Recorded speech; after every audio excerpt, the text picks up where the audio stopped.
반갑습니다.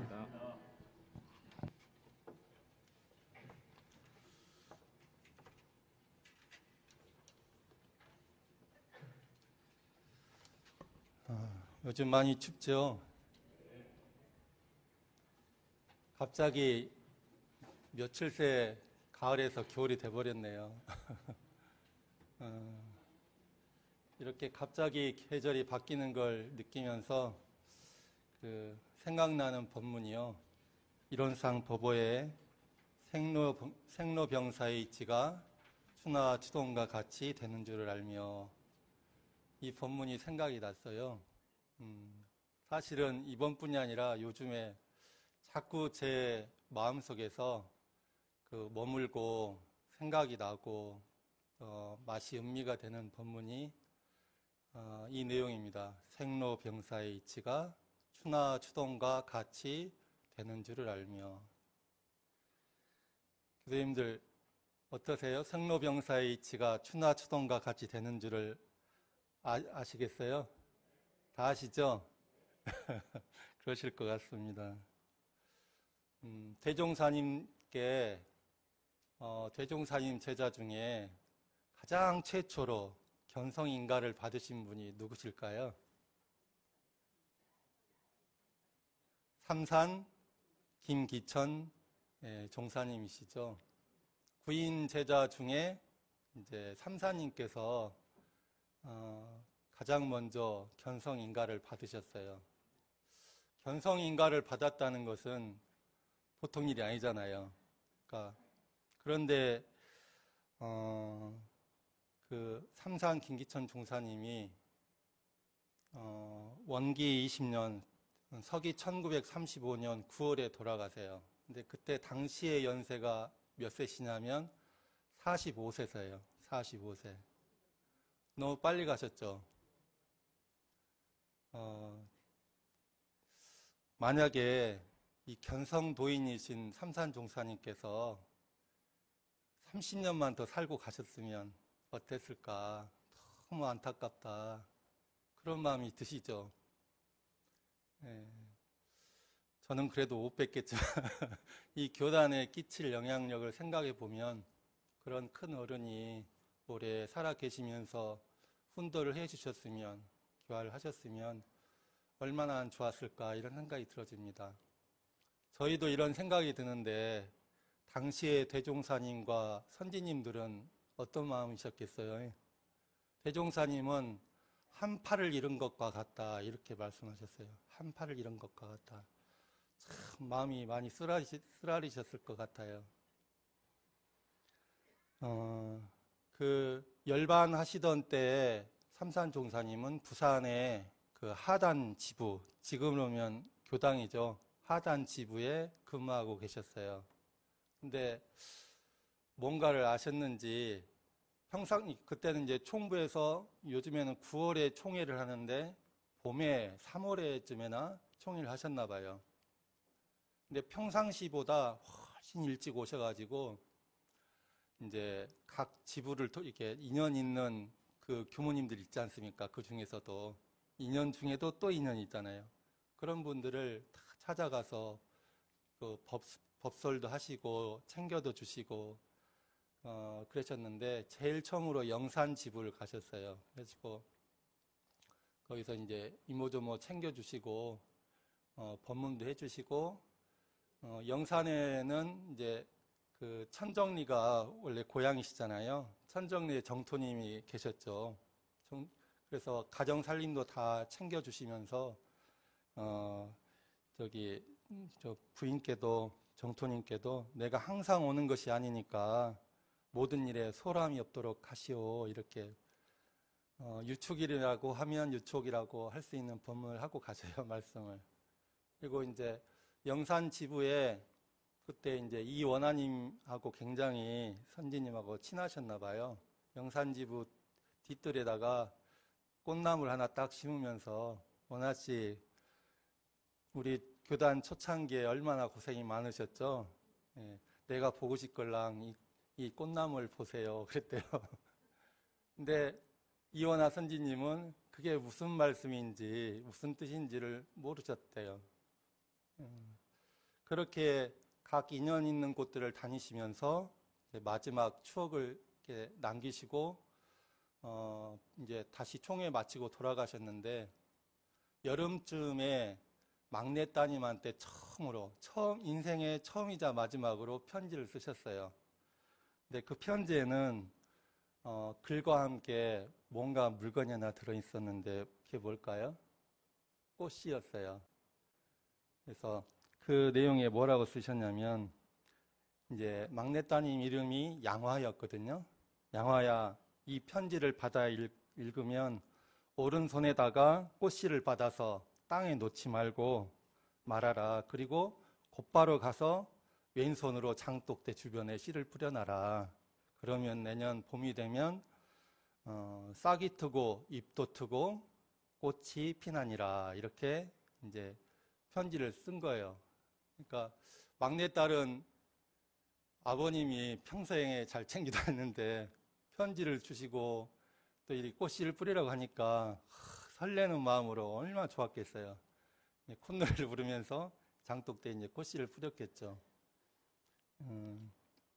근데 그런 후에 이제 가을이 됐죠. 여름에 그렇게 편지를 받았는데 가을에 열반하신 거예요. 9월 6일.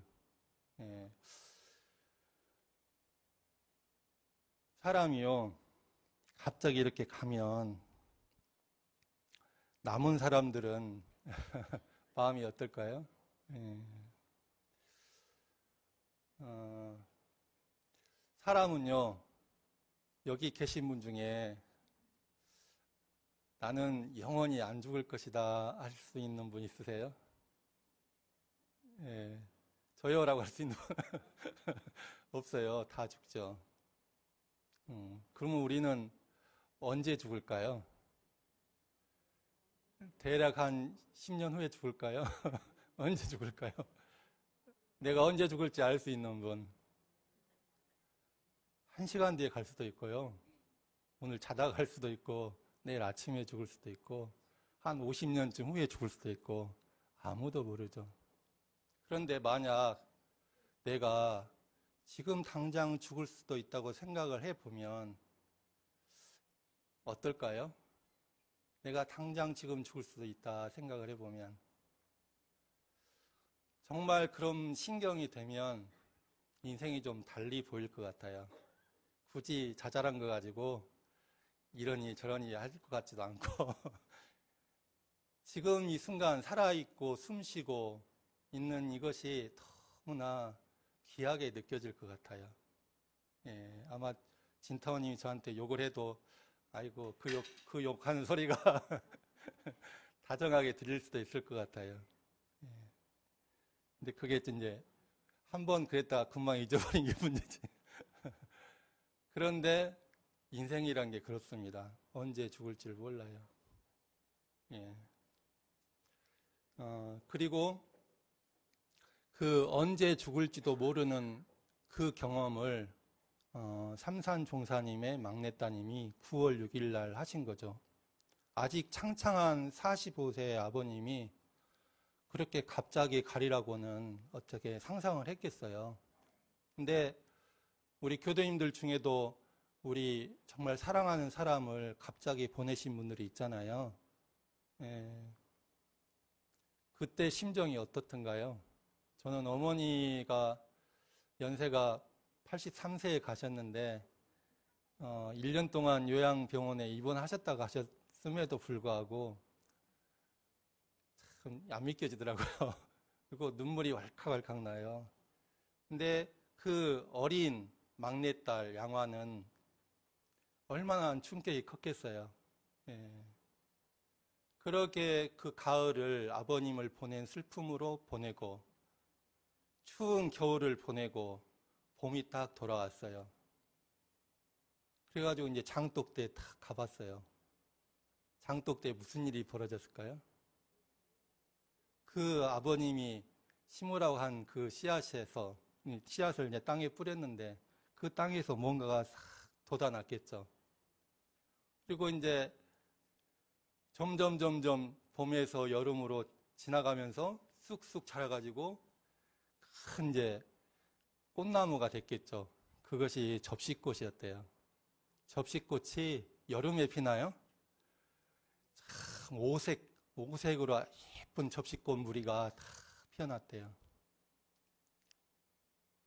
삼산종사님이 열반 즈음에 준비를 하시면서 따님에게 꽃씨를 뿌리게 한 이유가 뭘까요?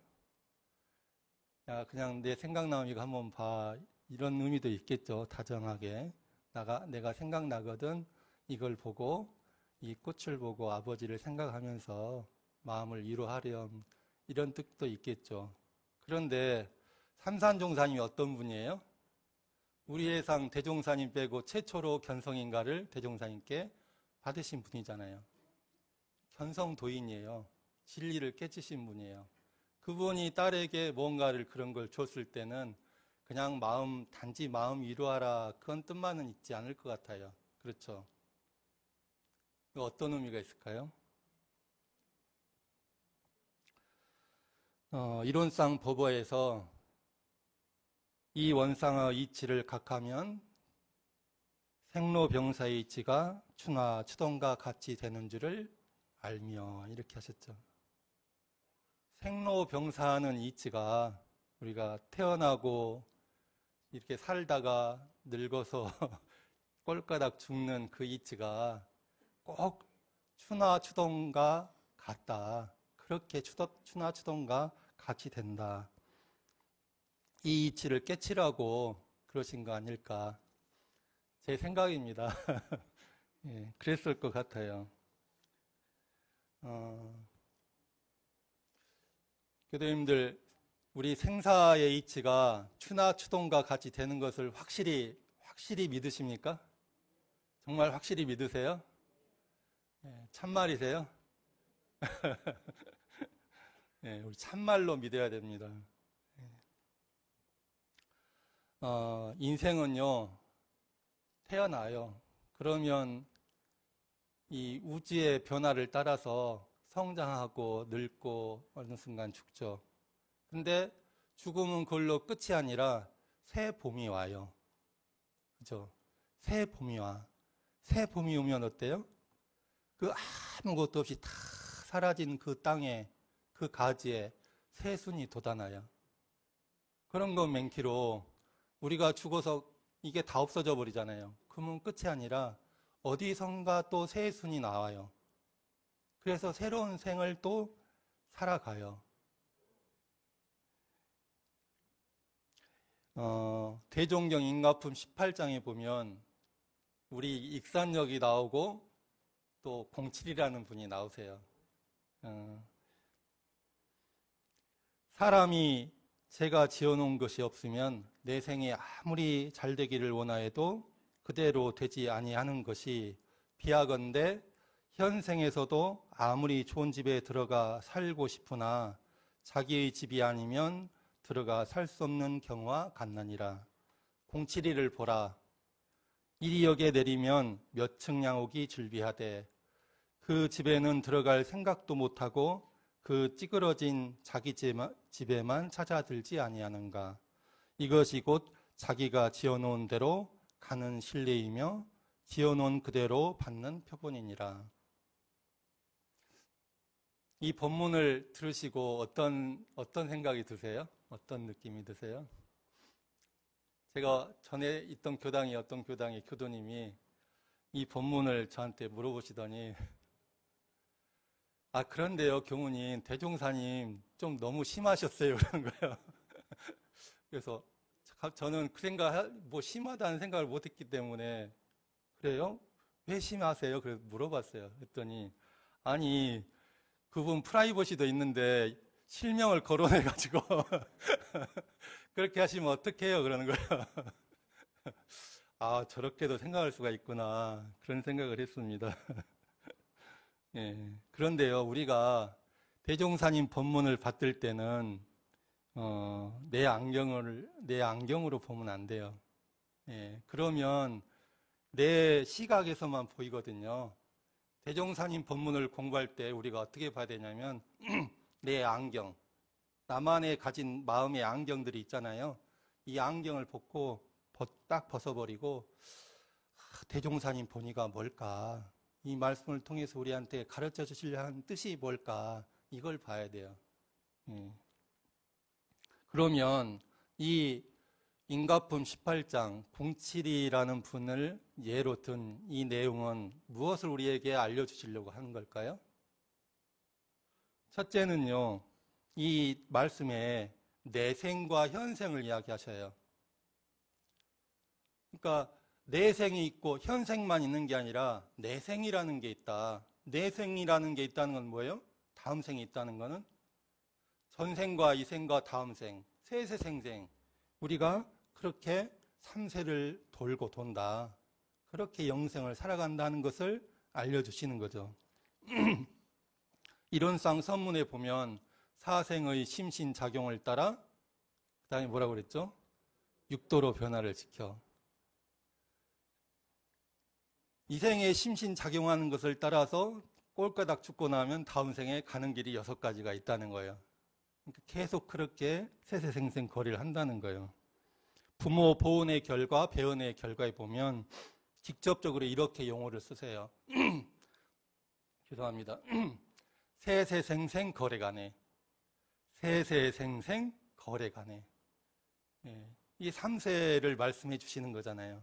예, 우리가 보은을 하면 세세생생 거래간에 보은의 결과를 받고, 배은을 하면 세세생생 거래간에 배은의 결과를 받는다. 그리고 두 번째, 인가품 18장에서 우리에게 말씀해 주시고자 하는 본의가 두 번째는 뭐냐? 이 생에 지어놓은 것이 없으면 다음 생에 받을 것이 없다. 잘 될 수가 없다.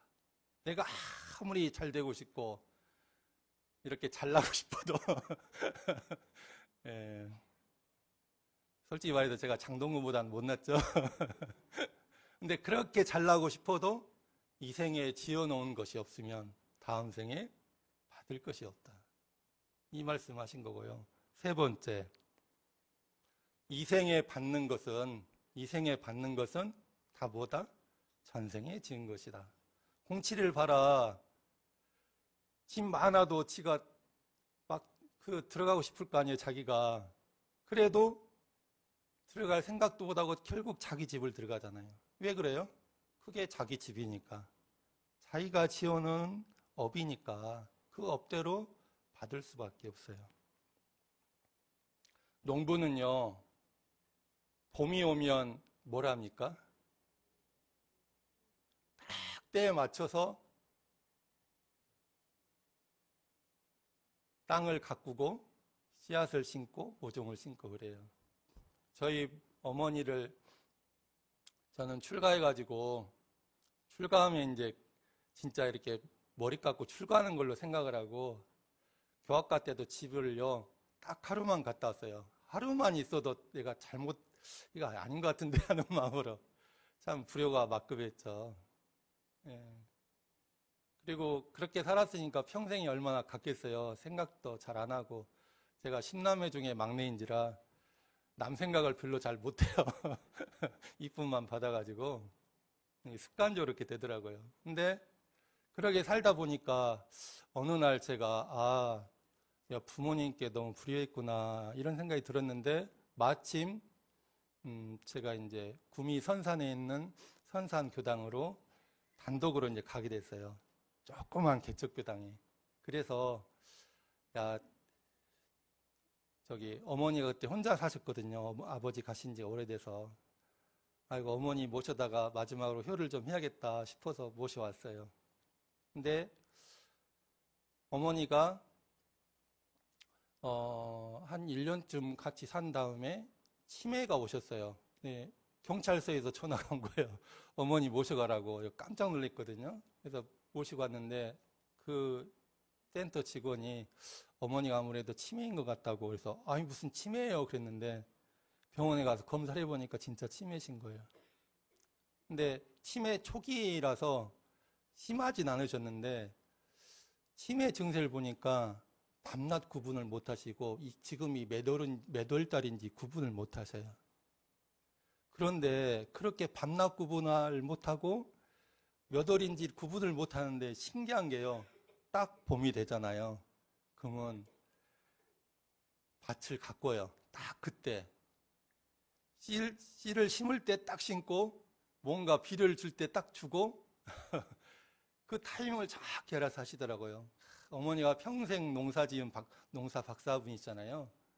그러니까 농부는 감각적으로 봄이 돌아오면 이때는 뭘 해야 되는구나 알아서 탁 하는 거죠. 예. 그러니까 봄이 되면 그렇게 탁 심고 여름 때 잘 가꾸고 가을이 되면 잘 걷고 겨울이 되면 어떡하죠?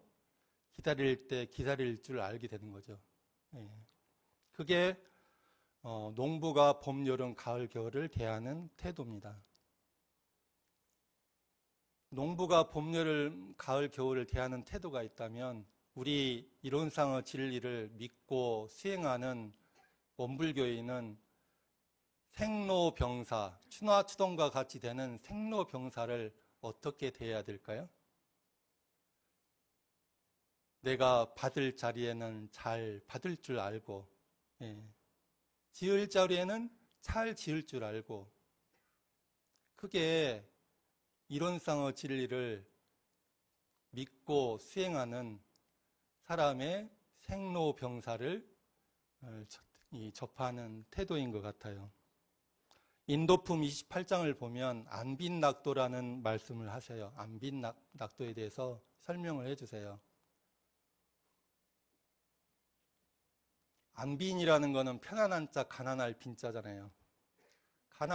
가난함을 편안히 즐긴다는 거죠. 대종사님 표현이 참 재밌어요. 무엇이든지 부족하면 가난이다. 얼굴이 부족하면 얼굴 가난이고. 이런 표현은 세상에 없어요. 그죠? 대종사님 같은 표현은 세상에 없었는데 얼굴이 부족하면 얼굴 가난이고 학식이 부족하면 학식 가난이고 무엇이 다 부족하면 가난이다. 근데 그 가난함을 내가 편안히 달게 감수라고 했잖아요. 달게 편안하게 달게 편안하게라는 거에 반대라면 고통스럽게 않고 쓰게 여기질 않고 편안하게 즐겁게 기쁘게 감사하게 그게 안빈이라고 하셨거든요. 제가 30대일 때 이제 그 교당의 어떤 교도님이 저를 이제 장가를 보내시려고 그런 마음이 드셨는가 교무님 이상형이 뭐세요? 물어보는 거예요. 그래서 제가 저는요 뭐 별로 가리는 거 없어요. 신체 건강하고 키 좀 크고 학식이 좀 있고 집안이 좀 괜찮고 원불교 있고 얼굴 좀 이쁘고 음식 좀 잘하고 한 이렇게 10대까지 말을 했어요. 그랬더니 그 교도님이 뭐라고 했을까요? 아니 그렇게 말 안 하시더라고요. 화를 딱 내시면서 교무님 그냥 혼자 사세요.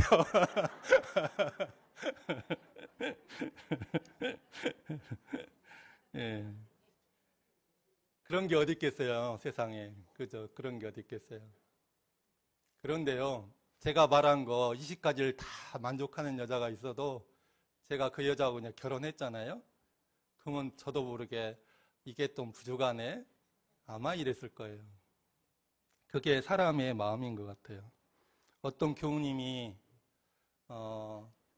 집을 짓고 교당을 신축을 하고 나니까 빚이 딱 1억이 있었어요. 1억은 그렇게 큰 돈 아니에요, 사실. 갚을 수가 있는 돈이죠. 임기도 다 되셨고, 그래서 이제 후임한테 이 정도는 남겨줘도 괜찮다 싶어서 남겨주고 인사이동서를 썼어요. 그래서 이제 세인지에 딱 발령을 받아서 가셨어요. 그랬더니 그 세임제 빚이 4억이 딱 기다리고 있대요. 이 말씀을 제가 직접 들으면서 하나의 큰 깨달음을 얻었어요. 그게 뭘까요? 이게 생로병사의 이치구나. 사람이요, 이 생을 마치고 다음 생 가잖아요. 그걸 끝나는 게 아니에요. 업은 기다리고 있어요. 그러니까 생로병사의 이치가 추나 추동과 같이 된다는 것은 새로운 몸을 받아서 새로운 삶을 시작한다는 이치도 있고, 거기에 더해서 각자의 지은 업을 다시 받아서 산다는 이치가 있어요. 인과의 이치라는 게 그 속에 품어져 있는 거죠. 그렇기 때문에 생로병사의 이치가 추나 추동과 같이 되는 줄 알면 다음 생을 위해서 이 생에 뭘 하겠어요? 네, 뭔가를 해야 될 줄 알겠죠. 어떤 남자가 있었어요.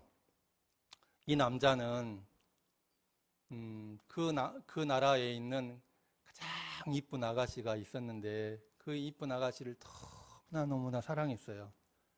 짝사랑이죠, 짝사랑. 그래가지고 너무나 사랑한 끝에 용기를 내서 찾아가서 고백을 했어요. 아가씨, 나는 당신이 너무 좋아요. 저랑 결혼해 주세요. 이렇게 이제 프로포즈를 한 거죠. 그런데 불행하게도 이 남자는 얼굴이 너무나 못생겼었어요. 흉측했었어요. 그러니까 단칼에 딱 이렇게 돼버렸어요.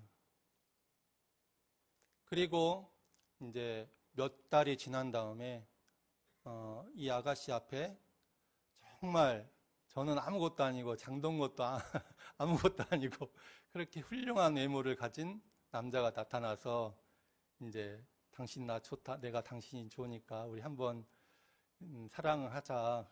근데 여자가 오케이 해가지고 사귀게 됐고 결혼을 하게 됐고 결혼해서 아이를 낳고 잘 살게 되었어요. 그런데 그렇게 몇 년이 지난 시점에 우연히 이 아내가 남편을 보다가 남편에 대한 놀라운 사실을 깨닫게 됐어요. 그게 뭐냐면요. 남편이 늘 가면을 쓰고 사는 거예요.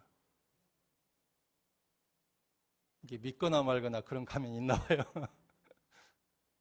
그래가지고 이제 화가 나가지고 막 남편이 이렇게 가면 쓰고 살고 있다고 나는 속았다고 소문을 막 냈어요. 그리고 많은 사람들이 모여들었고 여자는 남자한테 가면을 벗으라고 그랬어요. 근데 이 남자는 누구였냐면 처음에 퇴짜 맞은 얼굴이 흉한 그 남자였어요. 너무나 사랑하는 사람 앞에서 이 많은 사람들 앞에서 이 가면을 벗어야 된다는 그 마음은 어떤 마음일까요? 죽고 싶은 마음일 거야 아마. 근데 안 벗을 수가 없잖아요. 어쩔 수 없이 가면을 벗었어요. 그랬는데 세상에 사람들이 슬렁슬렁 하고 하더니 부인이 막 달려와서 남편한테 막 사과를 하는 거예요. 왜 그랬을까요? 그 가면을 쓰고 산 남자의 얼굴이요. 신기하게도 믿거나 말거나 신기하게도 그 가면하고 똑같이 변해버린 거예요. 이게 막스 비어라는 사람이 쓴 행복한 위선자라는 책에 나오는 내용입니다. 우리가 그 사람이 사랑하는 사람을 늘 보면서 그 사랑하고 행복하는 마음으로 인생을 살았겠죠. 그리고 거울을 보면 가면 속에 그 얼굴이잖아요. 그거이 내 얼굴이거니 하고 살았겠죠. 그러다 보니까 변해버린 거예요. 대종사님은 감수, 지금 받는 업이 뭐예요? 이게 지금 받는 업이잖아요. 이 몸뚱이, 이 성격, 나의 부모님, 나의 배우자, 나의 인생의 모든 것이 지금 여기 내 업, 받는 업이잖아요. 이 업을 뭐라고 하셨냐? 감수해라. 달게 받아라. 달게 받는다는 게 어떻게 받는 거예요? 그 있는 그대로를 고마워하고 감사하고 기뻐하고 있는 그대로를 자신 있게 살아가는 거예요. 어떠세요, 교도님들? 지금 나의 업을 있는 그대로 이 나의 업을 감사하고 계세요? 자신이 없으신데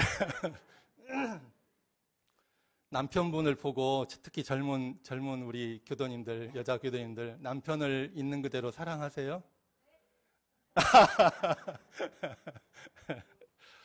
예.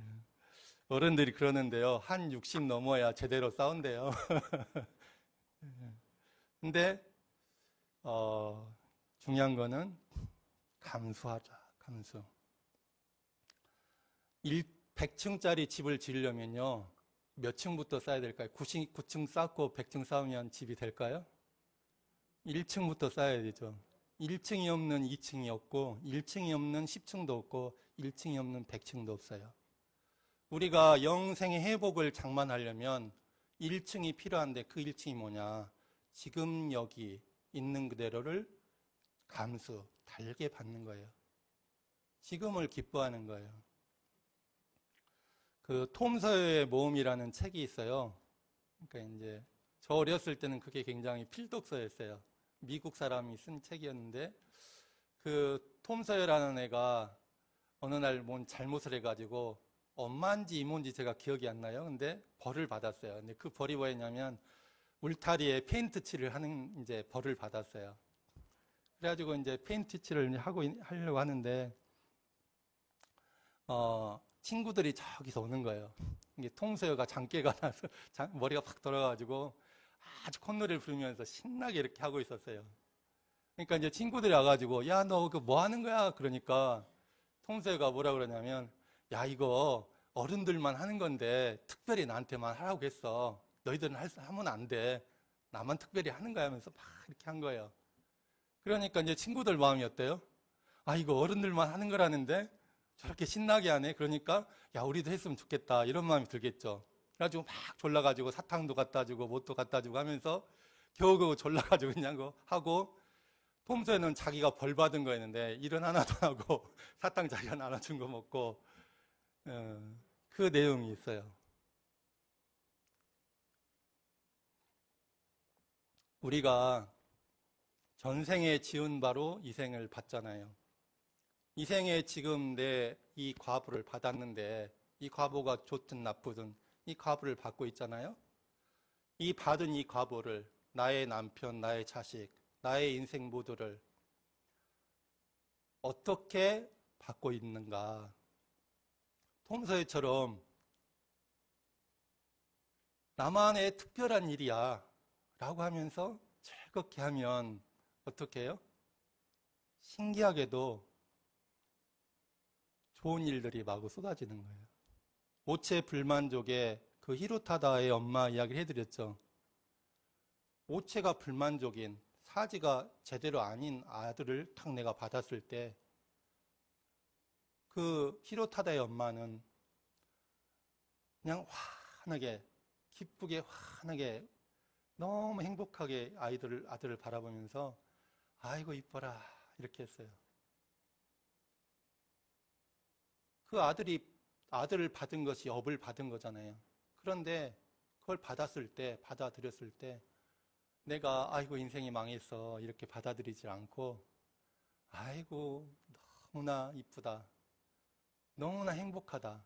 그렇게 되니까 어때요? 첫째, 자기 마음이 행복해졌고 둘째, 그 엄마가 그러니까 함께하는 가족들이 행복해지고 그 아들이 구김살 없이 잘 자라나서 세상에 박수를 받는 사람이 됐잖아요.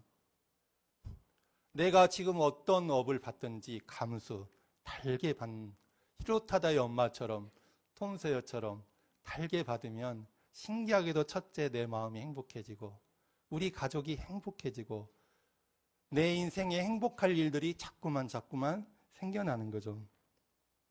그래서 인생의 생로병사의 이치가 추나 추동과 같이 되는 줄 아는 사람은 감수, 지금의 업을 감수하게 됩니다.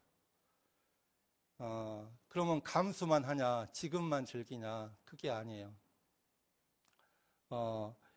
추나 추동과 같이 되는 줄을 알면 어떻게 하냐, 우리 개미와 배짱 이야기 아시죠? 우리가 개미처럼 살아야 될까요? 배짱이처럼 살아야 될까요? 인생의 생로병사의 이치가 추나 추동과 같이 되는 줄을 안다면 1번, 나는 개미처럼 살아야 된다고 생각한다. 손 들어보세요. 예, 몇 분. 두 번째, 배짱이처럼 살아야 된다. 세 번째는 안 드신 분들은 어떤 내용이세요? 요새 그 양념 반 후라이드 반에서 반반인가요?